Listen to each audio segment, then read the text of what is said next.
Hello everyone, welcome to I exam B. With exam B you can prepare 50% faster. मेरा नाम है अश्विनी पुंडीर और मैं स्वागत करता हूं आपका हमारे इस I exam B SSC B YouTube platform पर। सो गाइज, ये हमारे की तरफ से staff selection commission staff selection exam जो है वो कंडक्ट हो रहा है, जहां पर आपका हॉस्टल वार्डन, अकाउंटेंट और जेएसए के रिगार्डिंग पोस्ट यहाँ पर आपको देखने के लिए मिल रही है। ठीक है, लास्ट वीडियो में मैंने आपको बताया था कि ईएमआरएस बेसिकली है क्या, ईएमआरएस में आपको क्या करना होगा, कहां पर ये स्कूल्स होते हैं, इन स्कूल्स का काम क्या होता है बेसिकली। तो लास्ट वीडियो अगर आपने नहीं देखा तो उस वीडियो को आप जाके एक बार जरूर देख लीजिएगा, इससे पहले वाले वीडियो होगा।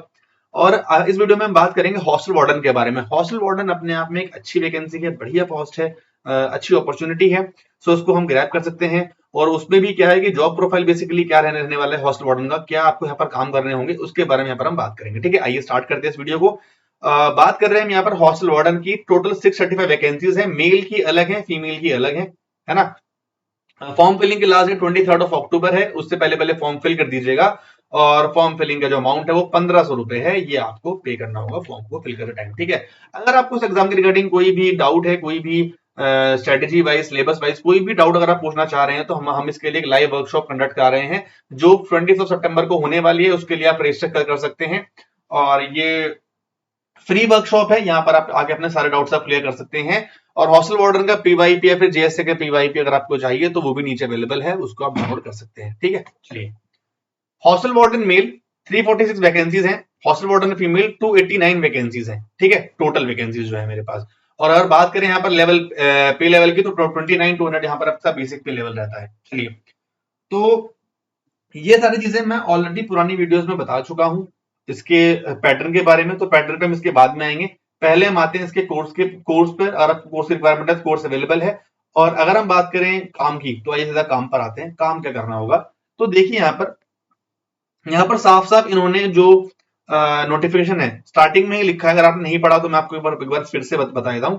ठीक है, तो जैसे आपको यहाँ पर लिखा है कि जो आपकी नॉर्मल टीचिंग ड्यूटीज, बेसिकली आप टीचर नहीं होंगे, बट जो टीचर्स हैं उनको भी थोड़ी सी अलग ड्यूटीज करनी होंगी, जैसे बच्चों को स्कूलिंग करना, हाउस मेंटरशिप करना, मास्टरशिप करना, रेमेडियल सुपरवाइजरी काम को करना पड़ेगा। ठीक है, in respect of non teaching staff, आप नॉन टीचिंग स्टाफ के अंदर आएंगे अगर आप हॉस्टल वार्डन है तो you are required to perform residential duties. ठीक है, आप जहां के हेड हैं वहां पर क्या क्या चीजें हो रही हैं, किस तरह से चीजें होंगी, वो आपको समझनी है, वो आपको यहाँ पर काम करना होगा। वो काम क्या है मैं आपको भी आगे बताऊंगा, है ना।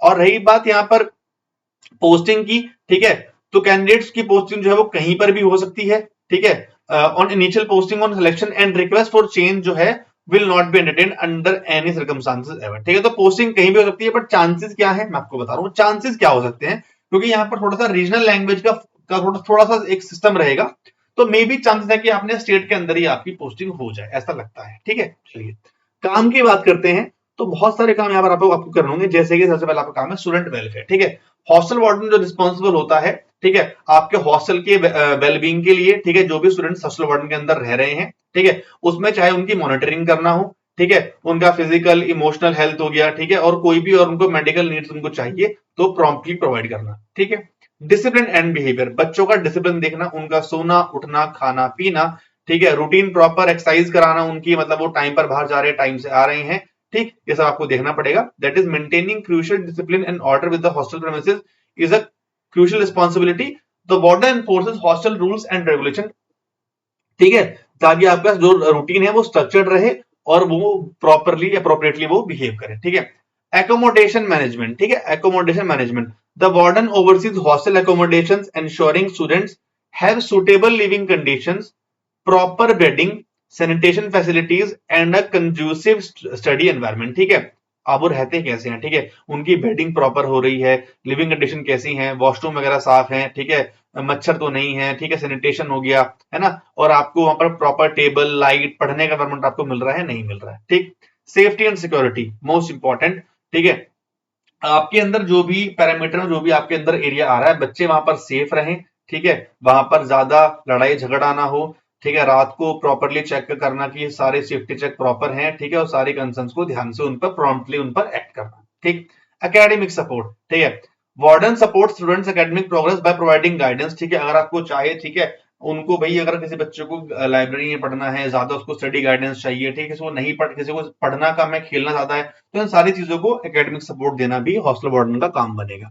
ठीक है, अगर यहाँ पर बात करते हैं हम, ठीक है, ठीक है, तो ये सारी चीजें जो है आपको वो यहाँ पर आपको आराम से जो है वो करनी होंगी। ठीक है, सारी इन सारी बातों को आपको ध्यान जो है वो रखना होगा। ठीक है, तो ये बेसिक बेसिक चीजें जिन पर आपको फोकस करना है, अगर आप इनका ध्यान रखते हैं तो चीजें आपके लिए बहुत इजी यहाँ पर आपके लिए हो जाएंगे। ठीक है, अगर हम बात करते हैं यहाँ पे इसके एग्जाम पैटर्न की, अगर आप इस एग्जाम के लिए इंटरेस्टेड हैं तो मैं आपको एक बार इसका पैटर्न समझा देता हूँ।